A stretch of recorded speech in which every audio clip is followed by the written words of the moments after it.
कहानी का शीर्षक है कॉस्ट इफेक्टिव। उषा वर्मा। इस शहर में आए हुए मुझे यही कोई 4-5 महीने हुए थे। अभी इस शहर के रास्ते मेरे लिए अपरिचित ही थे। सुबह उठकर घूमने जाने के दोहरे फायदे को सोचते हुए मुझे लगा कि एक रास्ते पर बार बार न जाकर अक्सर नए नए रास्ते देखकर जाने में अच्छा रहेगा। इससे आसपास की जगहों से और रास्तों से मेरा परिचय हो जाएगा।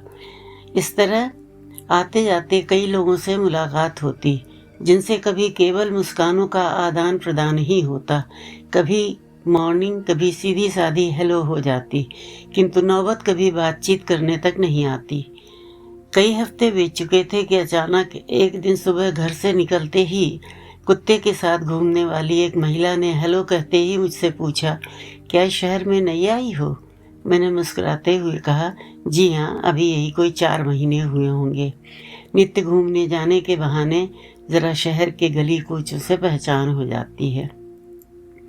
और फिर ये मौसम भी तो बहुत दिन नहीं रहेगा, इसलिए तो रोज़ निकलती हूँ। मेरा नाम अंजू है, इधर ही मेरा घर है, नंबर 8। आप आइए ना। हाँ, मैं ज़रूर आऊँगी। मेरा नाम शर्ली है। मेरा घर यहाँ से 4 मील दूर उधर गांव में है। आप भी आइए। ऐसी ही औपचारिक बातें करते हुए हम फिर अपनी अपनी दिशा में बढ़ गए।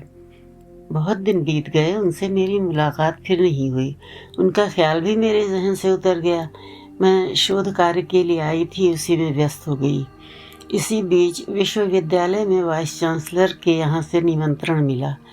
मैं भी बड़े उत्साह के साथ पार्टी के कपड़ों में अलग अपनी पहचान बनाने के इरादे से गई। अंदर जाकर मैं देखने लगी, शायद कोई परिचित मिल जाए, क्योंकि यह पार्टी ओवरसीज स्टूडेंट्स की थी।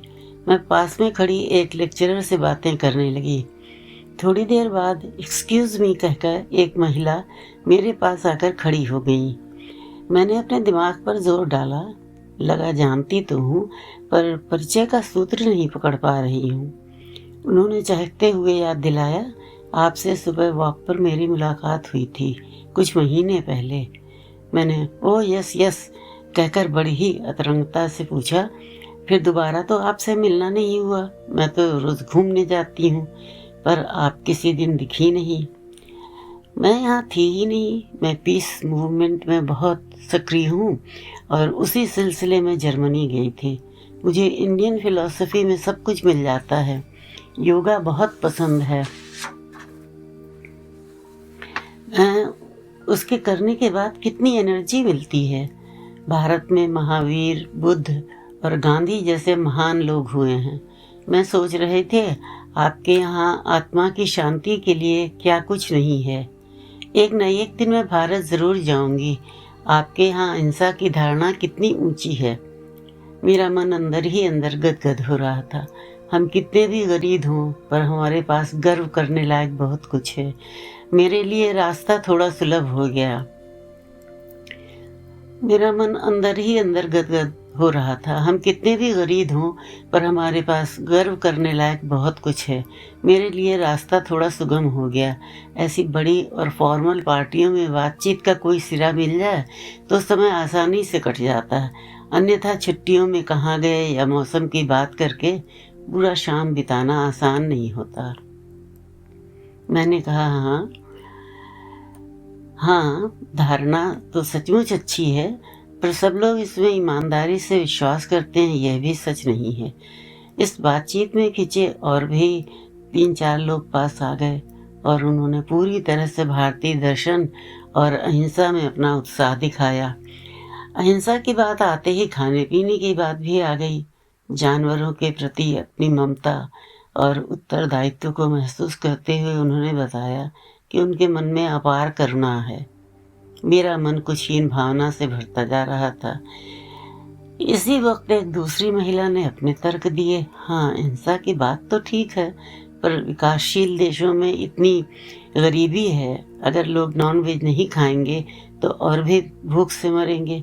इन सारे तर्कों को सुनकर मैं भ्रमित, चकित, बस चुप हो गई। मुझे लगा बातचीत का सारा सूत्र अब उन्हीं लोगों के हाथों में है। मैं अवाक। वैसे भारत के बारे में बोलना एक फैशन सा हो गया है। इसका एहसास मुझे कुछ ही दिनों में हो गया था। और वही क्यों, हमारे कुछ भारतीय बच्चे भी इसी तरह बात करते हैं, जैसे कि वही अच्छी तरह सब कुछ समझते हैं। हमें उनसे सब कुछ सीखना है। वही एक कुछ संरक्षक की तरह शर्ली का बोलना भी मुझे लगा, पर मैं उसकी तमाम बातें सुनती रहती। इसी बीच मिसेस मार्टिन होस्टेस आई और बोली, चलिए खाना लग गया है, खाते वक्त आराम से बातें करिए। फिर होस्टेस का कर्तव्य निभाते हुए उन्होंने बताया कि वेजिटेरियन खाने में क्या क्या है और कहाँ है। शर्ली जरा ऊंची आवाज में बोली, मैं तो वेजिटेरियन ही लेती हूँ। सबने खाना ले लिया और फिर बातें होने लगी। पीस मूवमेंट, एनिमल प्रोटेक्शन से लेकर आतंकवाद, मुस्लिम समाज, गरज की कुछ भी छूटा नहीं। उस दिन की बातचीत से मुझको लगा कि शर्ली के विचार औसत लोगों से बहुत अलग हैं। शायद उन्होंने काफ़ी पढ़ा भी है। भारतीयता के प्रति उनका सहज झुकाव भी है। रात काफ़ी बीत चली थी। आगंतुकों ने खिसकना शुरू कर दिया। मैंने भी होस्टेस को धन्यवाद दिया और शर्ली के साथ बाहर आ गई। रास्ते भर में शर्ली के बारे में सोचती रही, क्या शर्ली सचमुच निश्चल स्वभाव की है? दुबली लेकिन कद में खूब ऊंची, चेहरे पर अभिजात्य का एक झीना पर्दा, चाल में आत्मविश्वास की झलक, सब कुछ मिला जुलाकर देखने में अच्छी लगती थी। बातचीत में बेहद उत्साह, एक गर्व मिश्रित आतुरता। मैं मन ही मन शर्ली से प्रभावित होती जा रही थी। कुछ दिन बीते, मुझको सुबह सुबह फिर शर्ली मिल गई। अच्छा लगा। बड़ी देर तक खड़ी खड़ी बातें करती रही और तभी बोली, अंजू मैं फिर बाहर जा रही हूँ। अब कहाँ जा रही हो शर्ली? एक रैली है जो जेल के एशियाई कैदियों के लिए हो रही है। उन्हें मांसाहारी खाना देते हैं, इसलिए वे भरपेट खा नहीं सकते। अतः किसी को तो कुछ करना होगा। प्रशासन तो कोई बात जल्दी समझ में नहीं आती। इतनी प्रेजुडिस है कि क्या कहें। मैंने कहा, आप तो इतना सोचती हैं, कमाल है। आपकी इन लोगों के प्रति सच्ची सहानुभूति देखकर बस मैं तो अभिभूत हो जाती हूँ। कुछ भी कहा नहीं जाता। शर्ली का सर थोड़ा और ऊंचा हो गया। यद्यपि मैं कुछ भी कहना चाहती नहीं थी, फिर भी शर्ली के सामने पड़ते ही अनायासी मेरे मुझसे कुछ न कुछ अनचाहा निकल ही जाता। शर्ली, नहीं नहीं, मैं तो बहुत गिल्टी फील करती हूँ, क्या करूँ, ऐसा ही मेरा स्वभाव है। अब शर्ली और मेरी मुलाकात अक्सर ही होती रहती और फिर यह मित्रता भी परवान चढ़ती रही। शर्ली व्यक्तिगत बातें जरा कम ही करती, अधिकतर रैली या दार्शनिक विचार, जेल, रेस रिलेशंस आदि पर ही बातें होती। मैं मन ही मन सोचती, यह मुझे क्या हो जाता है, मैं कुछ बोल क्यों नहीं पाती? आखिर मैंने भी उच्च शिक्षा पाई है। फिर मन को समझा लेती, मैं अभी इस देश के बारे में अधिक नहीं जानती हूँ। एक बार मिलने पर मैंने शर्ली से एक पाक कला की पुस्तक के बारे में पूछा कि वह कैसी है। शर्ली ने तुरंत मुझे निमंत्रण दिया, मेरे घर मंगलवार को आओ, अगले हफ्ते। मैं मंगलवार को बेकिंग करती हूँ, मुझे कंपनी भी हो जाएगी। बात पक्की हो गई। 2 दिन बाद शर्ली का फोन आया, अंजू मेरी एक फ्रेंड उधर रहती है, फ्रीडा, उसके 2 छोटे छोटे बच्चे हैं, अगर तुम लिफ्ट दे दो तो बच्चों के साथ आराम से आ जाएगी, उसके पास गाड़ी नहीं है। मैंने कहा, हाँ हाँ, ये कौन सी मुश्किल बात है, आप उनका पता दे दीजिए। हफ्ते भर बाद मैं मंगल को फ्रीडा के घर पहुंची, उसे अपना परिचय दिया और कहा, आप मेरे साथ शर्ली के यहाँ चलिए। फ्रीडा कुछ असंतुष्ट सी लगी, बोली, मैंने तो कहा था शर्ली से कि मैं आ जाऊंगी, फिर क्यों आपको बेवजह तकलीफ दी? फिर मैंने सुना दूसरे कमरे में किसी से कुछ कह रही थी। शर्ली हमेशा ग्रेट बनने की कोशिश करती है, इतना दिखावा है इसमें। उधर से क्या प्रतिक्रिया हुई मुझे मालूम नहीं। खैर, फ्रीडा के परिवार के साथ मैं शर्ली के घर पहुंची। शर्ली ने बड़े ही उत्साह से हमारा स्वागत किया। अभी हम बैठे ही थे कि दरवाजे से शर्ली को कुछ दिखा और वह जल्दी से झपट कर उठी और बाहर आ गई। कुछ देर इंतजार करने के बाद, मामला क्या है, यह देखने के लिए मैं भी बाहर गार्डन में निकल गई। देखा शर्ली एक चिड़िया के बच्चे को जीवन दान देने में के प्रयास में व्यस्त हैं। शायद अधमरा सा वह बच्चा बिल्ली के मारक पंजों से गिर गया था और बड़ी ही करुण आवाज में चींची कर रहा था। कभी चोंच आसमान की तरफ उठाकर खोलता, फिर पस्त होकर गिर जाता। चोट लगी जरूर थी। शर्ली ने अपनी बेटी से रुई तथा थोड़ा सा दूध लाने को कहा और स्वयं उसकी सेवा में लग गई। उसे हथेली पर उठाकर रख लिया और धीरे धीरे सहलाने लगी। फिर रुई का गुदगुदा बिस्तर बनाकर उस पर लिटा दिया। उस नन्ही सी जान को क्या पता कि उसे कितना सुख अनायास ही मिल रहा है। 3-4 बूंद पानी भी उसकी चोंच खोलकर डाल दिया। उसमें सचमुच जान आ गई। वो पंख फड़फड़ाने लगा। ये सब देखकर मैं स्तब्ध रह गई।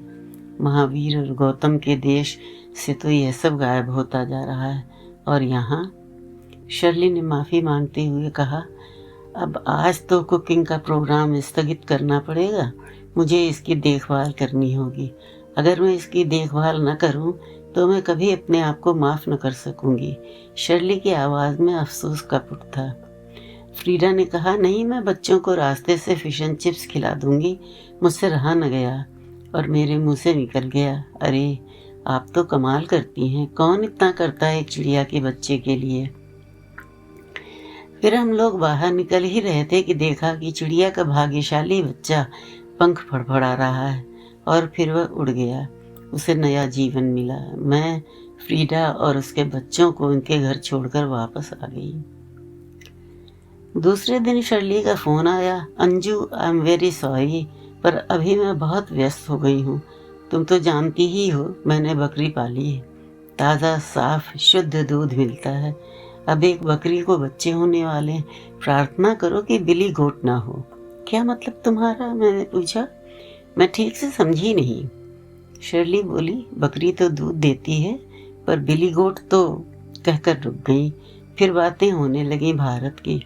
शर्ली कटिबद्ध थी यह बताने के लिए कि भारत की गरीबी दूर करने के लिए गांव की औरतों को साइकिल चलाना चाहिए, उन्हें मधुमक्खी पालना और शहद का व्यापार करना चाहिए, चूल्हे में लकड़ी नहीं जलाना चाहिए, और भी बहुत सी बातें कि भारत में मिडिल क्लास की औरतें कुछ नहीं करती, केवल शो ऑफ में लगी रहती हैं, नौकरों के बिना एक दिन काम नहीं चलता, वगैरह वगैरह।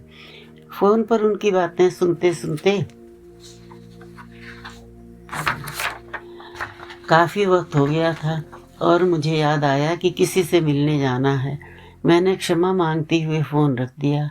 आज छुट्टी का दिन था। मैंने पनीर की सब्ज़ी बनाई थी। सोचा थोड़ा शर्ली को दे आऊँ। फ़ोन किया पर किसी ने उठाया नहीं। मैंने सोचा एक बार उसके घर का चक्कर लगा ही लेती हूँ।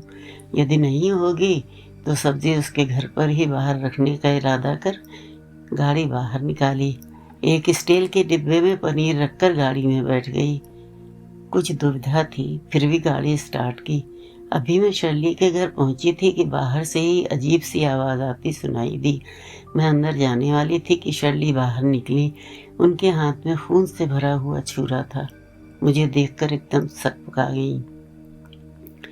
मेरी निगाह उठी और उनके पीछे हट के बाहर बकरी के बच्चे का सर खून से छटपटा रहा था। खून से लथपथ बकरी के बच्चे का सर खून से लथपथ छटपटा रहा था। मेरे हाथ से स्टील का डिब्बा छूटकर झनझनाता हुआ दूर जा गिरा। मेरी आवाज़ फंस गई, हाथ कांपने लगे। शर्ली कई बार बोली, यह कॉस्ट इफेक्टिव नहीं था, यह कॉस्ट इफेक्टिव नहीं था। शर्ली, तुमने ऐसा क्यों किया? तुम अहिंसा की पक्षधर। मेरी आवाज़ में एक साथ तलखी थी का तरता थी। पर तुम्हें ये इतना ख़राब क्यों लग रहा है? तुम्हारे यहाँ तो सब नॉनवेज खाते हैं। शर्ली ने अपना बचाव किया। हाँ, खाते तो हैं, पर इस तरह तुरंत जन्मे बच्चे को बिना वजह क्यों तुमने इस तरह निर्दयता से मार डाला? वो जिंदा रह सकता था। मैंने अपना लचर तर्क दिया। हाँ, रह तो सकता था, पर उसे खिलाना पड़ता और वह दूध नहीं देता। फिर शायद तुम्हें नहीं मालूम कि इंग्लैंड में बकरी का मांस नहीं खाते। वह कॉस्ट इफेक्टिव नहीं होता। मैं क्या कर सकती हूँ? शर्ली की आवाज़ में एक अकड़ थी या लाचारी, मैं नहीं जानती, लेकिन चेहरे पर पश्चाताप या दुख की छाया भी नहीं थी। कॉस्टिक शब्द नगाड़े की तरह मेरे कानों में बज रहा था। शर्ली कुछ झेपती सी आई, बोली, आओ अंदर बैठो, अब सब काम हो गया। पर मैं अपने को संभालते हुए उल्टे पैर आकर गाड़ी में बैठ गई। हो गया।